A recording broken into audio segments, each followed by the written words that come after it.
ଆପଣ ପରିଚୟ ଦେବେ। ସମସ୍ତଙ୍କୁ ନମସ୍କାର। ଆଉ ମୋ ନାଁ ରବୀନ୍ଦ୍ର ଚାନ୍ଦ ଟାକରି, ସମସ୍ତେ ମଣ୍ଟୁ ଟାକରି ବୋଲି ଜାଣନ୍ତି। ଆଉ ମୁଁ ଗୋଟେ ଖ୍ରୀଷ୍ଟିଆନ ଯୁବ ନେତା ଅଟେ। ଆଉ ମୁଁ କୋରାପୁଟରୁ ବିଲଙ୍ଗ କରେ।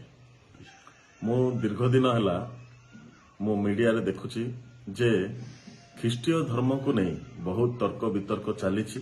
ଆଉ ଖ୍ରୀଷ୍ଟୀୟ ଧର୍ମର କୌଣସି ଜ୍ଞାନ ନଥିବା ବ୍ୟକ୍ତି ଯେ ମିଡିଆ ସାମ୍ନାରେ ଆସି ଯୀଶୁଙ୍କ ନାମରେ ମିଥ୍ୟା ପ୍ରଚାର କରୁଛନ୍ତି, ସେଥିପାଇଁ ବହୁତ କଷ୍ଟ ଲାଗିଲା। ଆଉ ଗୋଟେ ଆମେ ସ୍ୱାଭିମାନ ଜାଗାରୁ ବିଲଙ୍ଗ କରୁ, କୋରାପୁଟର ମୂଳ ନିବାସୀ।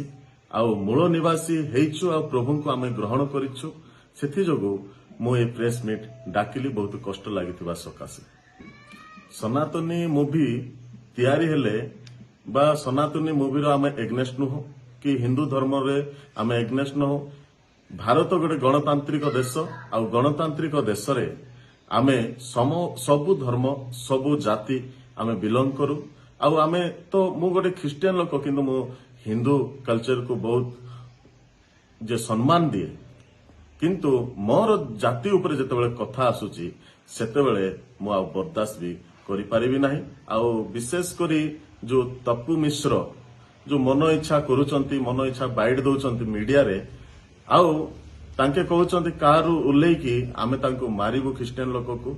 ଆଜି ମୁଁ ଆପଣମାନଙ୍କୁ ଓଡ଼ିଶାବାସୀକୁ କହିବାକୁ ଚାହେଁ ଯେ କୌଣସି ଲୋକକୁ ଯଦି ଗୋଟିଏ ବି ତପି ମିଶ୍ରର କୌଣସି ପିଲା ଛୁଇଁବ, ତେବେ ଆମକୁ ବି ଜଣା ଅଛି କଣ, ଆମେ ବି ବହୁତ ବଡ ଗୋଷ୍ଠୀ। ଖ୍ରୀଷ୍ଟୀୟ ଧର୍ମ ଭାରତର ନୁହେଁ କେବଳ ୱାର୍ଲଡର ସବୁଠୁ ବଡ ଗୋଷ୍ଠୀ। ଆଉ ଆମେ ବି ବରଦାସ୍ତ କରିବୁ ନାହିଁ।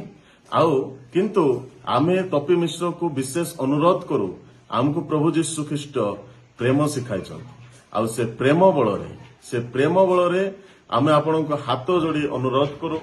ବିଶେଷ କରି ମୁଁ ରବୀନ୍ଦ୍ର ଚାନ୍ଦ ଟାକରେ ଆପଣଙ୍କ ହାତ ଯୋଡ଼ି ଅନୁରୋଧ କରୁଛି ଯେ ମୋର ଜାତିକୁ, ମୋର ଧର୍ମକୁ କେବେ ମଧ୍ୟ ଆପଣ ନିଚ କରି କଥାବାର୍ତ୍ତା କରନ୍ତୁ ନାହିଁ। ଆଉ କ୍ଷମା ଦେବାର ସୀମା ବି ଅଛି। ପ୍ରଭୁ ଆମମାନଙ୍କୁ ଯୋଉ ଶିକ୍ଷା ଦେଇଛନ୍ତି ସେ ସୀମା ଯେ କ୍ଷମା ଦେବାର ସୀମା, କିନ୍ତୁ ତାଠାରୁ ଅଧିକ ବଳିଗଲେ ଆମେ ବି ଜାଣିଛୁ, ଆମେ ବି ସମସ୍ତ ଇତିହାସ ଜାଣିଛି ଯେ କୋରାପୁଟର ମୂଳ ନିବାସୀର କେତେ ଦମ ଅଛି।